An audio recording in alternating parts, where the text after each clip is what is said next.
পাগল কম্পি তোর দোহলাই চন্দ্র ঝুম্পি তোর দোহলাই চন্দ্র ঝুম্পি রে সুন্দরী কহকি পাগল কম্পি. Welcome back, listeners, to Sandman Stories Presents, a folklore podcast where I read you to sleep or until the next story. I'm your host, Dustin. Today we are back in Bengal with the folk tales of Lal Behari Day. This one is about two gods that have a contest, and a human couple that gets stuck in the middle. With a little luck and some golden cow poo, things should come out all right in the end. Okay, let's begin. The Evil Eye of Sani. Once upon a time, Sani, or Saturn, the god of bad luck, and Lakshmi, the goddess of good luck, fell out with each other in heaven. Sani said he was higher in rank than Lakshmi, and Lakshmi said she was higher in rank than Sani. As all the gods and goddesses of heaven were equally ranged on either side, the contending deities agreed to refer the matter to some human being who had a name for wisdom and justice. Now there lived at that time upon earth a man of the name of Sribatsa, who was as wise and just as he was rich. Therefore both the god and the goddess chose him to settle their dispute. One day, accordingly, Sribatsa was told that Sani and Lakshmi wished to pay him a visit to get their dispute settled. Sribatsa was in a fix. If he said Sani was higher in rank than Lakshmi, she would be angry with him and forsake him. If he said Lakshmi was higher in rank than Sani, Sani would cast his evil eye upon him. So he made up his mind not to say anything directly, but to leave the god and the goddess to gather his opinion from his actions. He had 2 stools made, the one of gold and the other of silver, and placed them beside him. When Sani and Lakshmi came to Sribatsa, he told Sani to sit upon the silver stool and Lakshmi upon the gold stool. Sani became mad with rage and said in an angry tone to Sribatsa, "Well, as you consider me lower in rank than Lakshmi, I will cast my eye on you for 3 years, and I should like to see how you fare at the end of that period." Then the god went away seething in resentment. Lakshmi, before going away, said to Sribatsa, "My child, do not go in fear. I'll befriend you." Then the god and the goddess left. Sribatsa said to his wife, whose name was Chintamani, "Dearest, as the evil eye of Sani will be upon me at once, I'd better go away from the house. For if I remain in the house with you, evil will befall you and me. But if I go away, it will overtake me only." Chintamani said, "That cannot be. Wherever you go, I will go. Your lot shall be my lot." The husband tried hard to persuade his wife to remain at home, but it was of no use. She would go with her husband. Sribatsa accordingly told his wife to make an opening in their mattress, and to stow away in it all the money and jewels they had. On the eve of leaving their house, Sribatsa invoked Lakshmi, who forthwith appeared. He then said to her, "Mother Lakshmi, as the evil eye of Sani is upon us, we are going away into exile. But be a friend to us, and take good care of our house and property." The goddess of good luck answered, "Do not fear, I'll befriend you. All will be right at last." Then they set out on their journey. Sribatsa rolled up the mattress and put it on his head. They had not gone many miles when they saw a river before them. It was not fordable, but there was a canoe, and there was a man sitting in it. The travelers requested the ferryman to take them across. The ferryman said, "I can take only one at a time, but you are 3, yourself, your wife, and the mattress." Sribatsa proposed that first his wife, and then the mattress should be taken across, and then him, but the ferryman would not hear of it. "Only one at a time," he repeated. "First, let me take across the mattress." When the canoe with the mattress was in the middle of the stream, a fierce gale arose and carried away the mattress, the canoe, and the ferryman, no one knows where. And it was strange, the stream also disappeared, for where they had seen a rush of waters only minutes ago, now stood as firm land. Sribatsa then knew that this was nothing but the evil eye of Sani. Sribatsa and his wife, without a penny in their pocket, went to a nearby village that was barely alive. It was inhabited mostly by woodcutters, who used to go at sunrise to the forest to cut wood, which they sold in a town not far from the village. Sribatsa proposed to the woodcutters that he should go along with them to cut wood. They agreed. Soon he began to fell trees as well as the best of them. But there was this difference between Sribatsa and the other woodcutters, that they cut any and every kind of wood, but he only cut precious wood like sandalwood. The woodcutters brought to the market large loads of common wood, and Sribatsa only a few pieces of sandalwood, for which he got a great deal more money than the others. As this was going on day after day, the envious woodcutters plotted together, and drove Sribatsa and his wife away from the village. The next place they went was the village of weavers, or rather cotton spinners. Here Chintamani, the wife of Sribatsa, made herself useful by spinning cotton. As she was an intelligent and skillful woman, she spun finer thread than any other woman, and she got more money.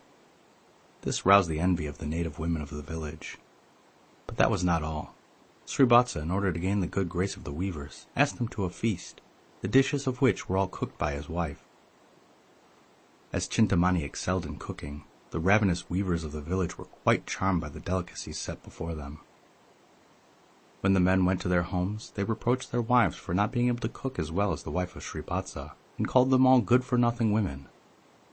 This made the women of the village hate Chintamani even more.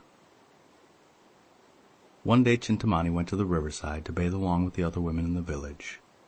A boat had been lying on the bank stranded in the sand for many days, and they had tried to move it, but in vain.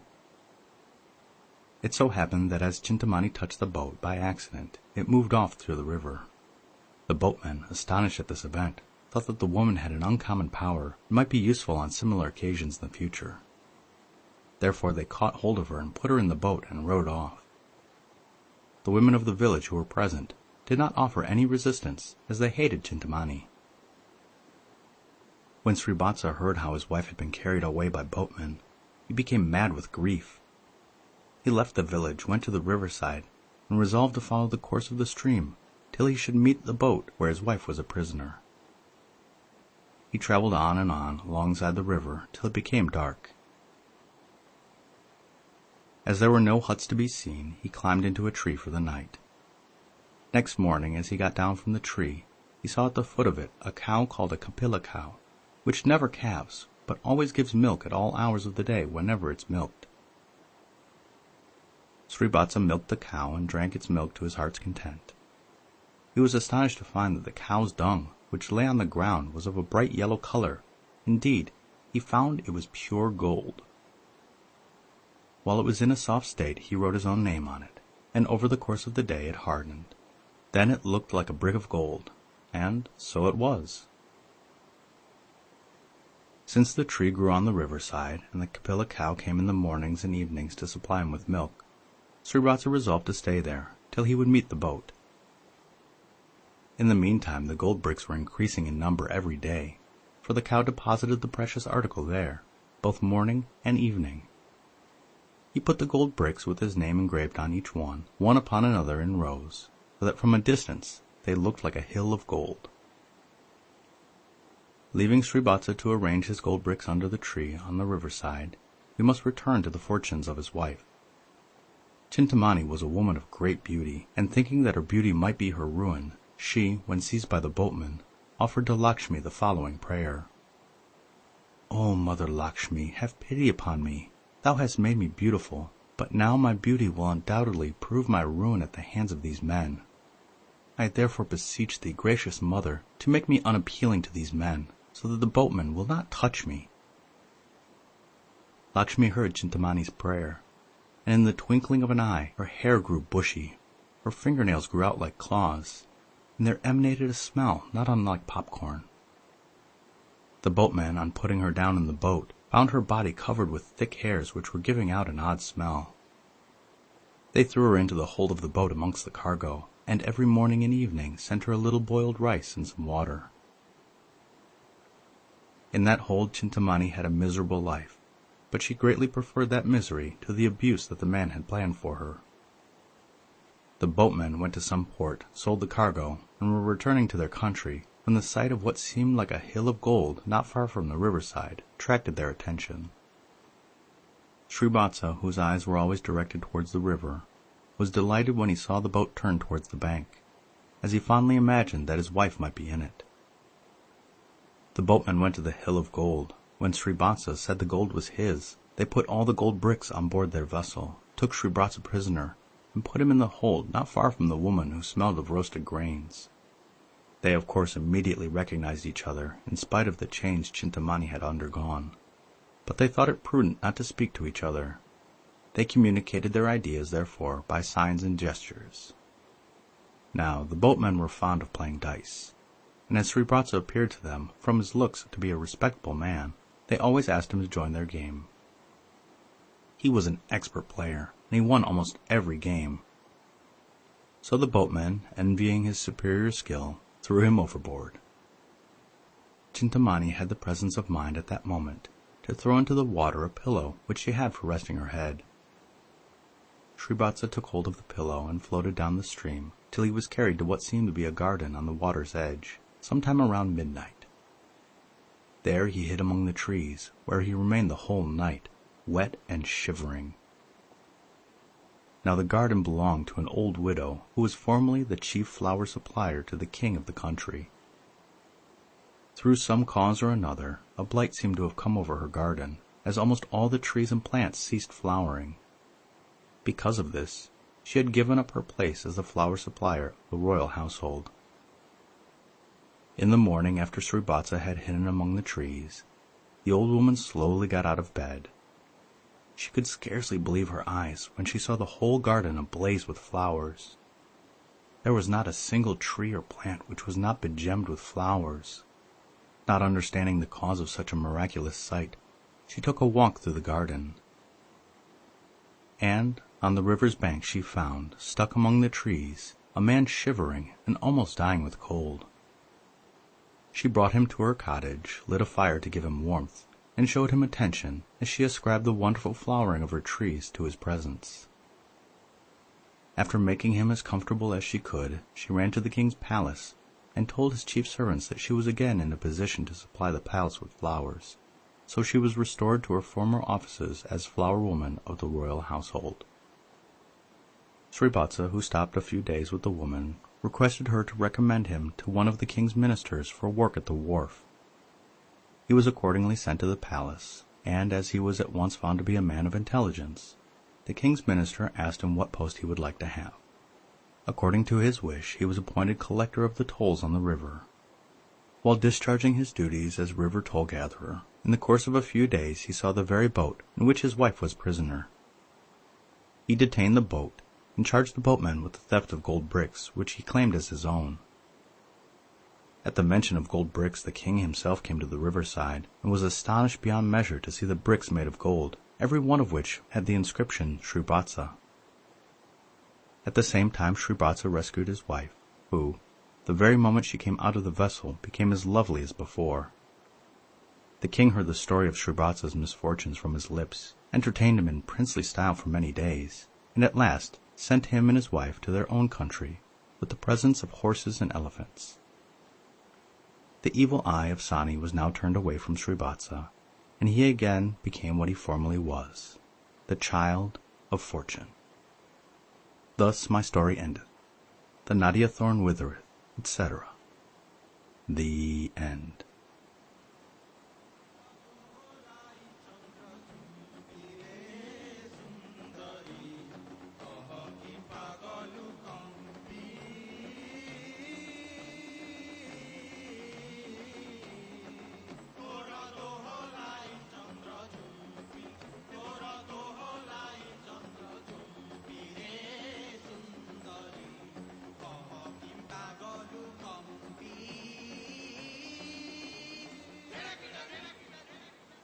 Wow, that was a wild ride. Now the footnotes for the story point out that Sri is a nickname for Lakshmi, and his name, Sribatsa, means child of fortune.